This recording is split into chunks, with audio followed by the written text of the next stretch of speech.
Hello and welcome to Socialism, the weekly Marxist podcast from the Socialist Party. The majority of the brutal consequences of austerity are suffered by women. Meanwhile, rape convictions are down, domestic violence murders are up, and a bill on domestic violence is suspended in mid-air by Boris Johnson's suspension of Parliament. Unfortunately, local councils have been meekly passing on Tory cuts, rather than fighting the government for the funds to defend these essential women's services. But Socialist Party members and women's campaigners have been fighting back. In this episode of Socialism, recorded a few weeks before the present political crisis, we hear about the struggle to defend women from the cuts in the home and at work, and how socialists think we can win the fight for women's liberation. Thanks for that, Scott. So this episode we're going to be talking with Jane Nellist, who's the President of Coventry Trade Union Council. Hello, Jane. Hello. And we're also going to be speaking with Amy Cousins, who's a member of the Socialist Party in Leeds, working within the Women's Lives Matter campaign. Hi, Amy. Hi. Is it right that women have borne the brunt of austerity? Yeah, I mean, so there was a study done not so long ago that a figure around 89% had come directly from the pockets of women. 89% of cuts? Yeah, so what it's meant by that is that because women are generally disproportionately in receipt of benefits, they're more likely to use services and use a lot of the things that are being stripped back from our welfare state, that women therefore have disproportionately borne the brunt of austerity. Okay. Yeah, I think when you look at the moment, we're currently in the holiday period with schools. A lot of families now are struggling to feed the children. And I do believe that when you look at the 86% of cuts paid predominantly to women, though that's been cut. But as Amy said, it's this indirect impact on men because women receive the benefits. Then men haven't got off lightly from this either. Sure. And I think that's the problem. But when you look at the impact on women, a lot of the services that they rely on, those have disappeared with austerity as well.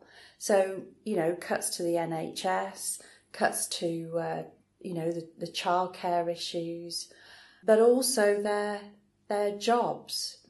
There's been this massive increase in low pay, precarious, 0-hour contracts. And I think, you find a lot of women have picked up those jobs. And when you look at the impact of universal credit now on those women, it's exacerbating the problem so much that we have a real crisis. Council spending has been cut as well, huge cuts. Half of the money that they used to get has been cut by the government. So all of those services, there's no longer any youth centres in a lot of places. So, the worry on women of what's happening to their children, that creates so much problem. So I think whilst the austerity cuts have impacted on men, I would say that it's much sharper on women. And there have been studies. I was involved in a project in Coventry on the cuts to women. And it was clear from the statistics that came out from that, even then, back in 2011, this was, so quite early on, the impact of cuts there was quite profound on women. So why is it that women have borne the brunt of the attacks since the economic crisis? Well, I think to build on what Jane has discussed, it is women still disproportionately that are the primary carers of children, but also the primary carers of disabled relatives or elderly parents. And so you see that women are less able to access the economic job market in the same way as perhaps male workers that have not had this kind of dual oppression that women have faced, not just under capitalism, but have taken on that role through all class societies. And so because of this role, women are, like I said, less able to go out and work a full-time job and progress perhaps as a man can. But as Jane has said, by no means has austerity been an easy ride on particularly working class men, but it's just that women are not able to access the working market as men can. And what we see with Tory policy around austerity, and this has been particularly heightened with universal credit, is a complete attack on people that are not working. So universal credit's all about making work pay, but it completely ignores the fact that so many people are cut off from the jobs market, and so many people in receipt of benefits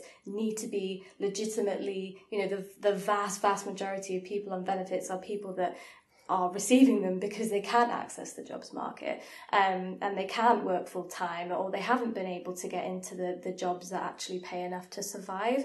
And you see that the people that are being affected the most by universal credit, the vast majority of claimants, but also the vast majority of people that are being sanctioned, are single mothers.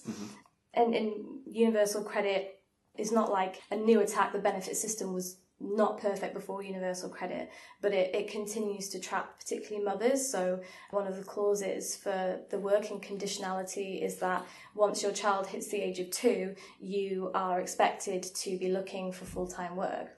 But at the same time, it also has a clause that yes, it will pay back 85% of your childcare costs, but you have to have those up front, and you're not necessarily guaranteed to get those back even. So you just see particularly single working class mothers just going through this impossible cycle of, well, I need to work, otherwise I'm going to get sanctioned, but I don't have the money to pay for childcare, so I can't work. And so it's catch-22. Yeah, completely, for just, not just women, but particularly single parents, the majority of which are women. I think you asked, why have women borne the brunt of the cuts? That's right. And it's been a political choice by this government in its various guises, with a Liberal and Conservative government and then Conservative government. It's been a political choice to shift a huge amount of money from the working class to the rich. Sure. And as we explained, women have borne the brunt of austerity. So, it didn't need to be like that. There's plenty of money in the society, but it was a political choice. And when you look at the rich list now of the amount of money that the top earners have increased by, that could easily have gone into continuing to provide those resources for the working class.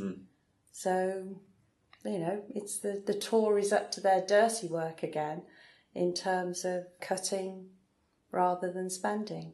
And I don't think that it was necessarily, austerity wasn't a plot by the Tories to disproportionately target women. But of course, that's what was always going to happen. Yeah. Whenever you cut benefits or anything to do with welfare support, it's always going to disproportionately affect women because of, as I've explained, their role. But what I think has been disappointing from supposedly opposition to the Tories around this from certain groups, particularly, certain groups attached to Labour, is this idea of budgeting responsibly, and this idea of we need to budget in a way, we need to make austerity cuts in a way that don't disproportionately impact women, as if that would even be possible, and not actually putting forward the argument, as Jane has just done, of, well, we just, it is possible, it is completely possible to not make austerity cuts. They're not necessary. As we've seen, as Jane has said, austerity completely continued to decimate working class people's lives. We've actually seen the rich in Europe and across the world get richer. So it's not actually necessary. There's the money in society, and this idea that we should just budget responsibly to not affect women as much is actually, well, it's irresponsible, but it's just not possible. Austerity will always impact women more. But of course, that austerity flows from the need to defend the profits of big business and the very rich. So this economic imperative, which particularly flowed from the financial crisis 2007-2008, as you say, launched at the working class in general, but all groups within society who are particularly oppressed, like women, like black and Asian people, disabled people, LGBT plus people, who already have difficulty, as you put it, Amy, accessing the jobs market in the same way as other sections of the working class. Those people are going to be disproportionately affected by it. Now, domestic violence services are a particular area of devastation, isn't that right? Yeah, so what we've seen with domestic violence services is just really them disappearing from our towns and cities. So domestic violence services were not provision that was brought about with other welfare state support. It was really something that had to be fought for by women's movements, and that was successful around kind of the 60s, the 70s. Okay. And what we've seen is, kind of groups in society make it a responsibility of the state to a certain level to provide this support. And so, councils in the last couple of decades particularly have domestic violence provision in the form of refuges, but also community support services and therapy services. But what we've seen under austerity is that really councils making the decision to just cut whatever they don't deem is necessary. So councils have things that they have to fund by law that are statutory things they need to fund. Domestic violence services have historically fallen under what councils are not legally obliged to fund. So whilst councils may say, yes, we want to fund these services, domestic violence is a really important issue, a lot of councils have then gone ahead and either just completely cut the service, or what is also quite a popular tactic of councils is to decommission services that are specialist women's services or specialist women BAME services, which provide... specialist women... BAME, so Black, Asian, minority ethnic services, which are really important because obviously some women from different cultures can't speak the language, they perhaps have culturally different issues around domestic violence, and so specific services have arisen. But what councils are doing under the context of cuts is decommission these services and provide the same amount of funding to a larger, more generic provider. Like in some constituencies, they've cut a women's refuge and they've just funded a general homeless shelter. Okay. But also with cutting a women's refuge, it's not just a place to sleep. It provides therapy, it provides all different kinds of really specialist support. So, essentially women are losing these specific services. And it's not about saying that we don't need services for men or different genders of people or LGBT specific services, but it's about saying that there is money for everyone actually to have all the services they need, and councils are choosing to cut these services. I was a director of a domestic violence service charity, and I know one of the issues around domestic violence resources, it's unequal across the country. So some areas, like Amy's talking about, real sort of cuts and that. In Coventry, there still isn't enough provision to meet the full needs, but it's much, much better than some of the other areas. Sure. And I think if you analyse now, there's a lot more homeless women on the streets now. And if you look at some of the reasons around why they are homeless, it's as a direct result of domestic violence, which is, very, very concerning. But I think the other big issue is around mental health. And a lot of these organisations find it very difficult to cope with the level of mental health issues that some women present with. So we need more specialised services. We need much more resource put into that, absolutely. So how have we been fighting back against the onslaught on domestic violence services? So the Women's Lives Matter campaign that I've been involved with started in South Yorkshire, where the last Women's Aid, the last service with the kind of specialist stamp of Women's Aid on it, was being cut, and that was in Doncaster. And so Women's Lives Matter was set up by staff members, volunteers of the service, but also a lot of clients and ex-clients and members of the community to defend that service. And it was actually successful. In 2016, it was a Labour council that removed the funds, and they actually won some small funds to get the service back. The campaign did? The campaign, yeah, Women's Lives Matter in Doncaster. And since then, we faced another attack on the service that was set up subsequently in Doncaster called South Yorkshire Women's Aid, where the council funded it for 1 year and then said that because they were cutting the whole of the voluntary sector, wouldn't be continuing to fund that past the year. And because we'd seen the loss of the service previously, we knew what that really meant to women in the community particularly.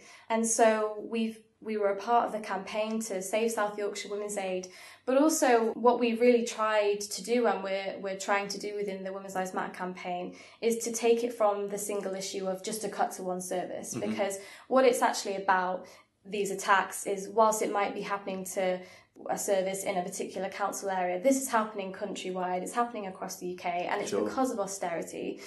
And what we are campaigning for is to say that actually councils don't have to make these cuts, and that there are alternative budgets they could make where they don't need to cut. And so as part of the Women's Lives Matter campaign, we do raise the need to, obviously combat domestic violence, but we also talk about how resources are massively important within that, about how we need these services, and about how councils can fund these services sufficiently and, right now. And so one of our key demands is that local councils, particularly Labour councils, set up budgets based on need, and that they use from their reserve money to not implement any cuts, particularly to these services, but actually to any service. Because if you've done any work with domestic violence, you'll know that someone going through domestic violence, they do need a place they can escape to, they do need therapy, but they also need a house to move on to, they need a secure job with a good wage to move on to, they need childcare. And so it's a multifaceted issue. We can't just be campaigning for the saviour of one service. We're a campaign that is about raising the need to challenge all austerity, not just defend what we have because that's not good enough, but actually to fight for things that women and working class people need. And so our core demands actually are around free childcare, sufficiently funded housing stock, affordable rents and things like this. Okay. And I think I would say that we've got a really incredible history in the Socialist Party, previously the militant, in terms of the fight that we had in Liverpool, where we actually fought the government and got more money for all of those things that Amy said, but also the campaign against domestic violence, which was something quite innovative and absolutely crucial in the battle against domestic violence, because 1 in 4 women would suffer from domestic violence at some point in their lives. That is an incredible figure. So the campaign has to continue to fight this. And this linking up with other areas of attacks as well, the question of a living wage, for example, and linking it to the ability to use not just reserves, of course, but also borrowing powers, and particularly to mobilise the trade union movement to fight back, to win that money back from central government. The Liverpool City Council of 1983 to 87, which you mentioned there, is a model which we can look to for that. Now, of course, the ongoing oppression, which stretches back a long way, and we should have another podcast actually discussing the roots of the oppression of women.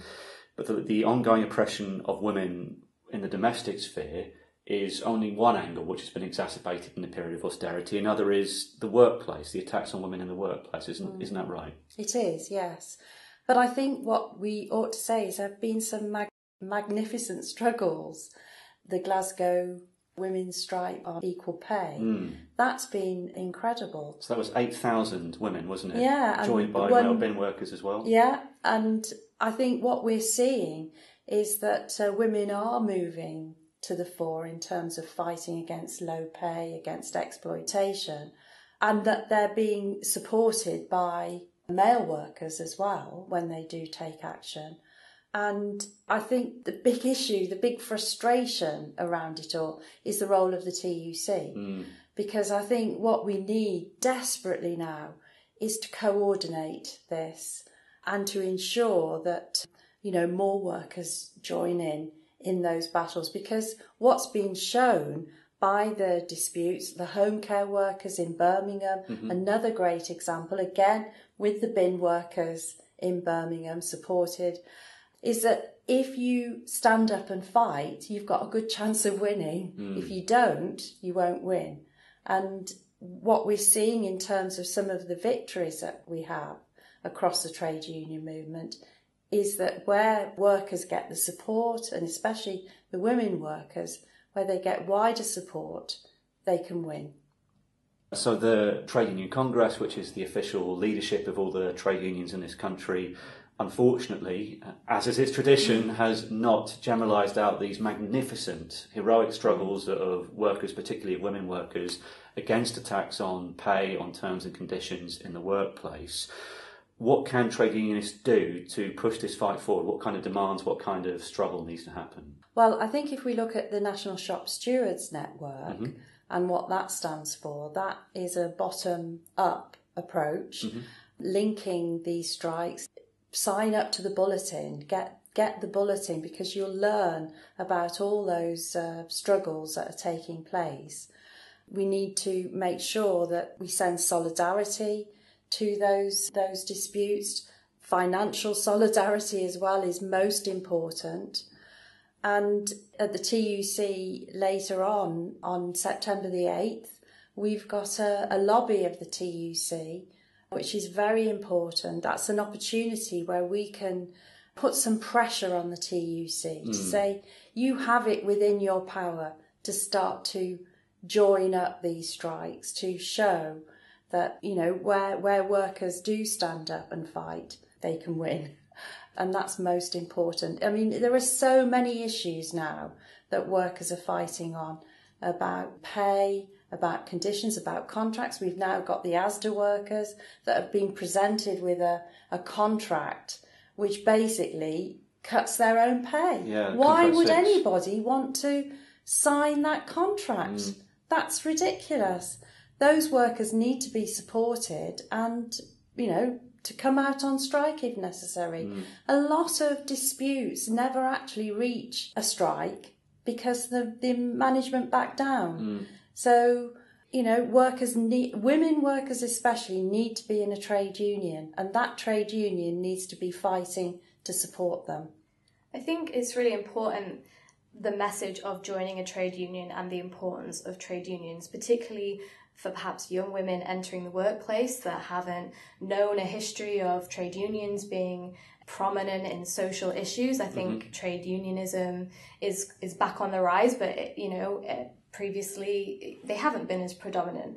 But I think what the important message is to convey is they still organise over 6 million workers in the UK. They are incredibly strong bases to fight back against not just workplaces and our organisations and businesses that we're working for, but also national government policy like austerity. And that's why we find it incredibly important not just to organise workers through trade unions to have the power to fight back on individual workplace issues, but also national issues that affect workers, but also to link women's issues in particular with the trade unions, because it's only really through the joining of these social issues and workers and actually a unity across all ordinary people, all working class people that are massively organised in trade unions that will we even be able to achieve the change necessary.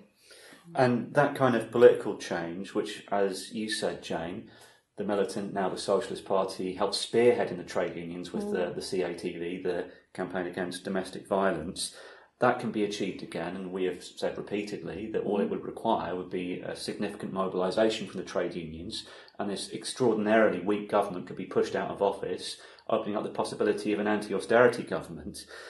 Now, trade unionists who are interested in getting the NSSN bulletin or in helping with the work of the NSSN, participating in the work of the NSSN, you can sign up at shopstewards.net, and you can also pass motions to affiliate to the National Shop Stewards Network through your branches or through your national trade union conferences, and we would encourage you to do that to help to build the rank and file movement, to hold the leaders to account and to push that movement forward.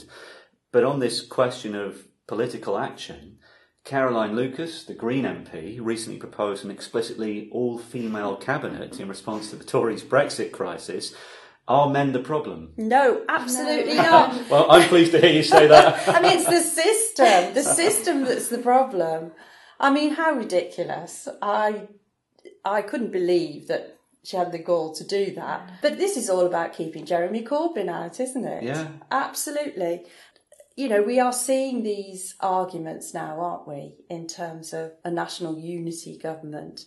And that's because the crisis is there is such a crisis. Jeremy Corbyn obviously would be very good, but even the programme that he's putting forward is not really sufficient to change the problems that we've been talking about earlier. Yeah. It needs a lot more than that. But Jeremy Corbyn and a Labour government based on the programme that they're putting forward be a hell of a lot better than a Caroline Lucas all women. Yeah, exactly. And I think she thinks she's playing on some quite popularistic arguments that are floating about in society, particularly after the Me Too movement and things like that. But I think even young women coming up and identifying as feminists do go further than just to say men are the problem. They might perhaps go further to say, well, it's socialization of men that are the problem, but perhaps can't go further than that and point to, well, actually it's a system based upon class that has embedded these attitudes over thousands of years. But I think if you really unpick what she's saying, it's actually incredibly gender deterministic itself, because what she's essentially doing is kind of pitting men against women, saying men are the problem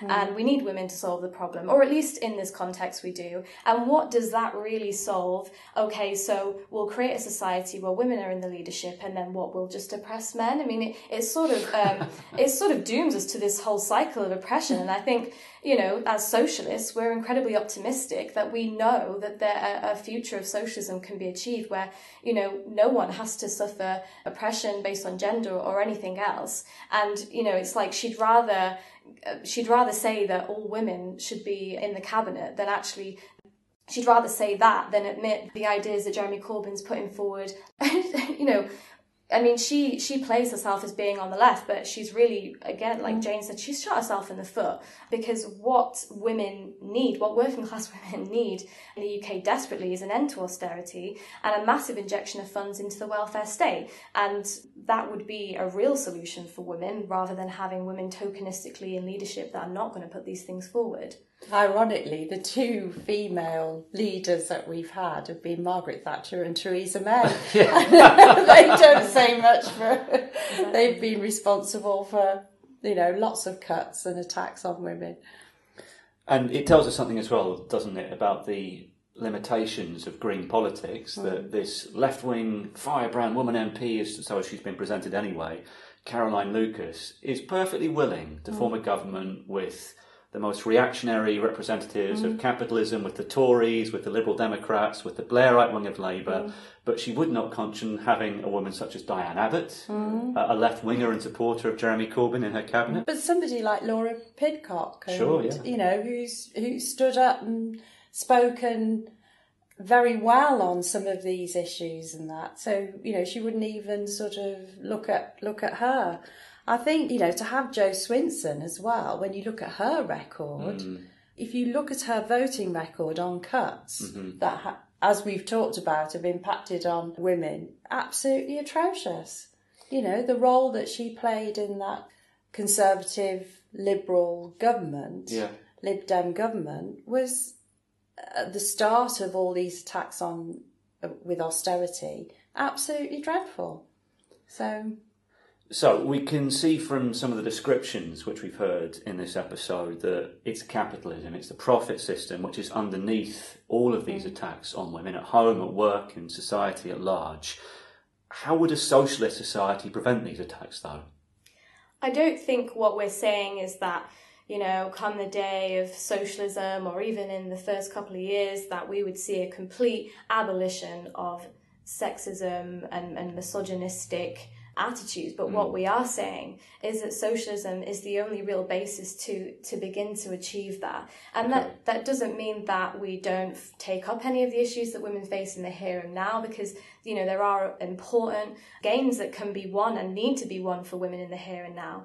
But what we're saying is that a system that is not based upon profit, that is not based upon class, and that doesn't need to pit different sections of the working class against each other to uphold itself. We're saying that system, the system of socialism, is the only real basis for oppression to be eradicated. In the long term? Yes. But I think if you look at the Bolshevik in 1917, that actually they did do some things very, very quickly. And a lot of those things were to relieve the problems of women. I mean, imagine what a socialist government just initially could do with the resources that the Tories and the capitalist class currently have. I mean, if they can find £1 billion or however much they found to make links with the DUP, we could find the money really quite quickly to mass build council housing, to raise the minimum wage, to fund services and an NHS. So, what we're talking about is that like the Bolsheviks did. I mean, one of the first thing that the Bolsheviks did was make divorce much more accessible to women, so that women could leave abusive or unhappy marriages, and it wasn't deemed as this kind of taboo, illegal thing anymore. So, I mean, massive change could be made very quickly if we had those kind of resources. But I think it's important that what we're talking about is in our country, but we have to look at the impacts in other countries. Sure. Because I think we couldn't just survive as an island. We could do lots of good things, but we need to spread that out. It needs to be an international movement. That's most important, because the way that our economies are so intertwined now, that's absolutely crucial. Because the problems that we're suffering in our country are the same the world over. You look at the same exploitation of women, the same problems that they're facing. To more extent or lesser, people are suffering the same problems. So some of those material measures which the Bolsheviks took alongside the social measures of campaigning against sexism, which they did, they ran entire propaganda campaigns of legalising abortion, but the measures like implementing communal laundries and restaurants to try and lift women out of the burden of domestic labour, they were the first society to do anything like that and achieved enormous results, like you say, in a very short space of time. And unfortunately, due to the failure of other revolutionary movements in Europe and around the world shortly afterwards, Russia did become isolated, and that was part of the basis for the development of the Stalinist bureaucracy, which started to roll back actually a lot of those gains for women and for the working class. Now, we've spoken a lot about some of the demands which we're putting forward to advance the situation of women today, how the trade unions have a crucial role to play in that fight. How do we think women should organise to fight back against their oppression today? Because there's different ideas about that. What do you think? I think that there is you could call it a new wave or a new interest globally on fighting back on the issues that women face. I think there's this idea coming forward of anti-capitalist feminism, which, is a nice change from the kind of postmodernist thinking that women just need to get themselves advanced in the workplace. It's at least taking a collective perspective on the need for women to unite in action, and the women's strikes have been a positive step forward. But what we're not necessarily seeing from these movements is the conclusions as to how we can actually win women's liberations. And so they often leave themselves limited to kind of saying that, well, we're anti-capitalist, and they have progressive demands around what needs to be achieved to liberate women, but not how. They don't seem to link these movements on a wider basis and draw in a broad mass of people. And often what we're seeing is they're limited to kind of recruiting already won-over people that are identifying as feminists. And what we say is that where women are galvanised to fight back on issues of their own oppression, they should seek to link with all sections of the working class and to broaden these campaigns out, because ultimately it's only on that mass basis that reform can be achieved, really. But to go further than reform and say, well, we don't just want to win back old gains, or we don't just want to defend the crumbs that we already have, but we want on a mass basis with all sections of the working class to win a world that we can control and that doesn't oppress us. I think the question that you asked about how should they organise to fight back against their oppression, I don't think it's through the Women's Equality Party or I think it's women can't do this on their own. It's nonsense. What you have to do is find your allies, and that will include men. And I think that you have to, as we've talked about earlier, join a trade union. I think ideally come and join the Socialist Party, and join us in the Socialist Party. I think it states in your workplace, you join together, you identify what do you need, and you have to fight for it. It's not going to be easy because those rich people, those 1%, don't want to give up their wealth. But the working class, the 99% of people in this country, including the middle class as well, incidentally, they're the ones that have created the wealth. So it's ours. But we have to join together and have a determined fight, organised fight, to win that back. So while it's completely natural for women who are experiencing oppression and looking for a way to fight back to think, yes, what I need is an organisation of all women, from top to bottom, say, from Theresa May and people like her all the way down to ordinary working class women. Of course, Theresa May and her banker husband and so on will have very different interests fundamentally to the majority of women. And while Theresa May no doubt also experiences the oppression of women, of course, she experiences sexism, there's no question about that, she and her class are not capable of ending the social system which generates sexism. So it's that class organisation which women of any background, if they want to see an end to sexism, has to throw their lot in with the working class and fight for socialism. So now, as usual, we're going to hear from some of the latest workers' struggles and news and campaign stories that have taken place over the past few days. Here again with me is Scott Jones from the Socialist newspaper editors department. Hi, Scott. All right.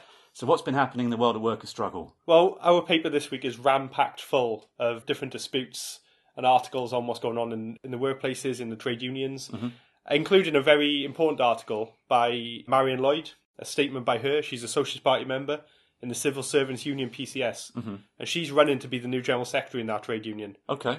She's standing on a programme of fighting for a general election to kick out the Tories, to get Corbyn-led government elected, and then industrially, she's fighting for militant action to end the cuts, closures and job losses that we've seen in the public services. Okay, so what's the schedule then for the election? So she's trying to get nominations at the moment to be on the ballot paper, and they end on the 14th of October. Okay. Marion herself, she works in the government's business department. BEIS. Yeah, or BIS for short. Okay. And actually, their catering and cleaning workers in London are on indefinite strike action at the moment, fighting to win the London living wage of £10.55 an hour. Okay. And we carry an interview with one of those strikers, one of those workers, Joseph, in the paper this week, who says our strike has involved pickets and protests, and we've had great support from other trade unions and socialists. For these 2 weeks, the porters, security and reception staff are on strike with us, picketing every day, which is a real boost to everybody. And he sends a message to Boris Johnson and the government by saying that they don't care about people like us. They don't do anything for the poor people. And they've actually won a tentative agreement with the bosses on conceding the London living wage. Okay. But they're still fighting and still on strike to make that reality. Very wise. Don't give up until you've won. Definitely. And what's been happening in the universities then? So university staff in the University and College Union, the UCU, they're currently voting on strike action in 2 ballots. Okay. Both close on the 30th of October. The first is about pensions. Regular readers of our paper will know that there's been strike action previously on that issue. Staff currently contribute 8.8% of their salaries. Last year's strike forced employers to set up a panel to investigate the situation, but now it looks like they're going to ignore this and try and make staff pay more for their current pension. So they pay more, but they get the same amount? Yeah, that's right, yeah. So we've got a UCU rep, Lucy, who's writing in the paper this week, and she says this shows that the bosses can't be trusted and the sustained struggle is needed. What's the second vote about? The second vote is about pay-related issues. So staff actually voted earlier this year on this. But although almost 70% voted for strike action in England, Scotland and Wales, it missed the Tory government's imposed 50% turnout threshold, which is part of the anti-trade union laws. The strike has only got 41% in the ballot. Okay, so that's a clear majority who want to take the action. Exactly, yeah. But because of the Tory anti-trade union laws, it didn't take place. But the UCU members and university workers are now fighting to make that threshold this time to take strike action on both pay and pensions. And there's a mini strike wave going on in Britain at the moment, isn't there? So there's little actions taking place everywhere. That's right, yeah. Including civil service workers and the Driver and Vehicle Standards Agency in Nottingham and Swansea. There's a report of the BA strike in British Airways by pilots there. As well as struggles going on in Asda. There's been protests outside stores over the imposition of a new contract there. And we've also got a big article by a former bus driver about workload and fatigue and various issues going on the buses. Great. Yeah. Okay, on to news and campaigns. So Sajid Javid, Boris Johnson's Chancellor, he's promised £13 billion more spending, apparently. Well, he has. You might have missed it, given the historic crisis of all the institutions of British capitalism taking place. Nonetheless, Labour has pointed out that the Tories have slashed Britain's annual expenditure by £47 billion in real terms compared to the 2010 pre-austerity budget. In fact, if you factor in this year's inflation and population growth since 2010, the value of public services the Tories have stolen from ordinary people could be higher still. But anyway, the £13 billion Sajid Javid has promised makes up less than a third of that. So even if the Tories are to be believed, this is not the end of austerity, and the Tories are not to be believed. Now, coincidentally, while the Tories have stolen £47 billion from our yearly public budget, Britain's richest 1,000 people added almost £48 billion to their wealth last year alone. Jeremy Corbyn has a programme which could start to reverse austerity and privatisation if he fights for it and links it to socialist measures to take economic power out of the hands of the capitalists, like nationalising the banks and big businesses, for example. The Socialist Party says what we need now is a general election, not more parliamentary delaying tactics from the Blairites and the Liberals to prevent a change in government. And we also need the trade union leaders to force the question. On funding, by leading industrial action to win more, and on the government by naming the date for a mass demonstration linked to the threat of strikes if necessary, demanding a general election and socialist policies. Now, you can hear more about this, more detail on the Westminster crisis and how the workers' movement can end it in the favour of working class and young people on our last podcast, that's episode 38, Government Meltdown, What Now?, with Socialist Party Deputy General Secretary Hannah Sell. Meanwhile, pensioners in Leeds have taken the initiative against one more austerity measure. Yes, the pensioners, trade union groups and community campaigns in Leeds occupied the offices of the BBC in that city. They were protesting against the withdrawal of free TV licences for over 75s, which is linked to the government cuts to the BBC's national funding. Of course. Now, they only intended originally to hand in a petition and then hold a rally outside, but when management kept them waiting and waiting to hand in that letter of protest, they quite rightly took matters into their own hands and occupied the offices. Now, we say that TV licences are a form of regressive taxation in reality, so a better arrangement might be full public ownership and public funding of the major TV and filmmaking companies, with democratic governing bodies composed of elected representatives from the workforce, from audiences and from a socialist government, and guaranteed democratic access to facilities and broadcasting for minority viewpoints according to the support in society. And people in Coventry are angry about a proposed congestion charge? So they are. 100 people packed out a local meeting opposing the charge in a small room above a pub. Now, of course, air quality and climate change are critical issues, but punishing workers who can't afford electric cars or whatever is not the answer to that. Sure. So rather than maintaining what currently in Coventry they've got 9 competing private bus firms. 9. The Socialist Party says instead public transport should be publicly owned and subsidised to provide free or cheap green travel for everyone, not profits for the bus bosses. And locally in Coventry, a Socialist Party campaign petition is now at 9,000 signatures. When it gets to 15,000, Coventry City Council is obliged to hold a public debate on the issue. And Socialist Party members have not just been taking part in these campaigns, but supporting international solidarity protests as well. Yes, we have. So in Leicester, for example, we joined a Kashmiri protest against the attacks on Kashmir's democratic rights by India's right-wing government, pointing out, for example, the huge power showed by the historic 150 million strong general strike in India this January. And meanwhile, in central London, we joined a West Papuan protest outside the Indonesian embassy. And this was against the Indonesian state's repression of the West Papuan independence movement. We support in the Socialist Party and the Committee for a Workers' International a fight for an independent socialist West Papua and an appeal to the Indonesian trade unions to join the struggle against their common enemy, Indonesian capitalism. Thanks, James. Thank you, Scott. We want you to send us recordings from picket lines and campaigns and reports of your activity. We also want your questions, comments and ideas for future episodes. Email socialismpodcast@socialistparty.org.uk and help us spread the word by giving us a 5-star review and subscribing so you don't miss out. Don't forget to recommend us to your co-workers and friends too. Socialism, the podcast, has no wealthy backers. We survive thanks to the financial support of ordinary working class and young people, and we're proud of the political independence that gives us. If you'd like to hear more, help us take the fight to big business, you can make a regular donation or a one-off payment at socialistparty.org.uk/donate. If you agree with the policies and actions the Socialist Party is fighting for, we need you.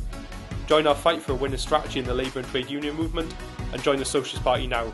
Send us your details at socialistparty.org.uk/join. And if you live outside England and Wales and want to join the fight for socialism in your country, contact the Committee for Workers International by visiting socialistworld.net. Socialism is produced by the Socialist Party. This week we heard from Jane Nellis and Amy Cousins, speaking to James Ivans, along with me, Scott Jones. Till next time, solidarity.